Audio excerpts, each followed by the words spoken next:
ದಾರಿನಲ್ಲಿ ಹೋಗ್ತಾ ಇದ್ನಂತೆ ಒಬ್ಬ ಹುಡುಗ. ಒಳ್ಳೆ ಇವಾಗ ಮಾವಿನ ಹಣ್ಣು ಸೀಸನ್ ಕಾಣಿಸ್ತು.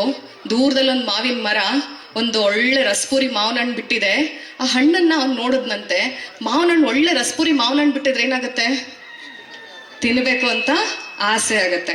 ಹಿಂಗೆ ಅವನು ಹಣ್ಣು ನೋಡಿದ್ನಂತೆ. ಅವನ್ ತೋಟ ಅಲ್ಲ, ಅವನ್ ಮರ ಅಲ್ಲ, ಅವ್ರ ಅಪ್ಪಂದು ಅಲ್ಲ, ಯಾರ್ದು ಅಲ್ಲ, ಯಾರೋ ದಾರಿಲಿ ಹೋಗ್ತಾ ಇದೀನಿ, ಮಾವಿನ ಮರ ಮಾವಿನ ಹಣ್ಣು ಕಂಡ್ಬಿಡ್ತು, ಕಣ್ಣು ನೋಡ್ತು, ಆಸೆ ಆಯ್ತು. ಆದ್ರೆ ಹೋಗಕ್ಕಾಗತ್ತಾ ಕಣ್ಣಿಗೆ ಅಲ್ಲಿವರೆಗೂ ಹೋಗಕ್ಕಾಗತ್ತಾ? ಇಲ್ಲ. ಏನ್ ಮಾಡ್ತು? ಕಾಲು ಅಲ್ಲಿವರೆಗೂ ನಡ್ಕೊಂಡು ಹೋಯ್ತು, ಮಾವಿನ ಮರದವರೆಗೂ ನಡ್ಕೊಂಡು ಹೋಯ್ತು. ಕಾಲೇನೋ ಅಲ್ಲಿವರೆಗೂ ನಡ್ಕೊಂಡು ಹೋಯ್ತು. ಆ ಕಾಲಿಗೆ ಮಾವಿನ ಹಣ್ಣನ್ನು ಕೀಳಕ್ಕಾಯ್ತಾ? ಇಲ್ಲ. ಕೈ ಹೋಗಿ ಮಾವಿನ ಹಣ್ಣನ್ನು ಕೀಳ್ತು. ಮಾವಿನ ಹಣ್ಣನ್ ಕೈ ಕಿತ್ತ ಮೇಲೆ ಆ ಕೈಯ ತಿಂತ ಅದನ್ನ? ಇಲ್ಲ. ಬಾಯಿ ಅದ್ರದ್ದು ರುಚಿ ನೋಡ್ತು, ನಾಲ್ಗೆ ಒಳ್ಳೆ ಆಸ್ವಾದನೆ ಸಿಕ್ತು.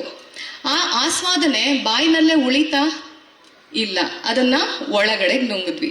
ಇಷ್ಟೆಲ್ಲ ಕೆಲಸ ಆಗೋ ಅಷ್ಟೊತ್ತಿಗೆ ಆ ಮಾವಿನ ಮರದ ಓನರ್ ನೋಡ್ದ. ಅವನ್ ಕಳ್ಳ, ನೀವು ನಮ್ಮ ಮರಕ್ಕೆ ಕಳ್ಳ ಹಾಕಿದಾನ ಅಂತ ಹೇಳಿ ಒಂದ್ ದೊಡ್ಡ ಕೋಲ್ ತಗೊಂಡ್ ಬಂದು ಛಟೀರ್ ಅಂತೇಳಿ ಒಂದ್ ಹೊಡ್ದ. ಎಲ್ಲಿಗೆ? ಬೆನ್ನಿಗೆ ಹೊಡ್ದ. ಸರಿಯಾಗಿ ಏಟ ಬಿತ್ತು.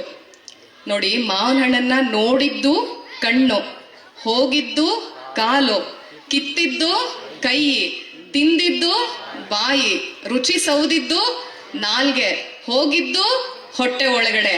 ಏಟ ಮಾತ್ರ ಎಲ್ಲಿಗೆ ಬಿತ್ತು? ಬೆನ್ನಿಗೆ. ಪಾಪ, ಆ ಬೆನ್ನೇನ್ ತಪ್ಪು ಮಾಡಿತ್ರಪ್ಪ? ಆದ್ರೆ ಬಿದ್ದ ಏಟಿಗೆ, ಬೆನ್ನಿಗೆ ಏಟು ಬಿದ್ದಾಗ ಏನಾಗತ್ತೆ? ನೋವಾಗತ್ತೆ. ನೋವಾದಾಗ ಏನಾಗತ್ತೆ? ಕಣ್ಣಲ್ಲಿ ನೀರ್ ಬರುತ್ತೆ. ಕರೆಕ್ಟಾ?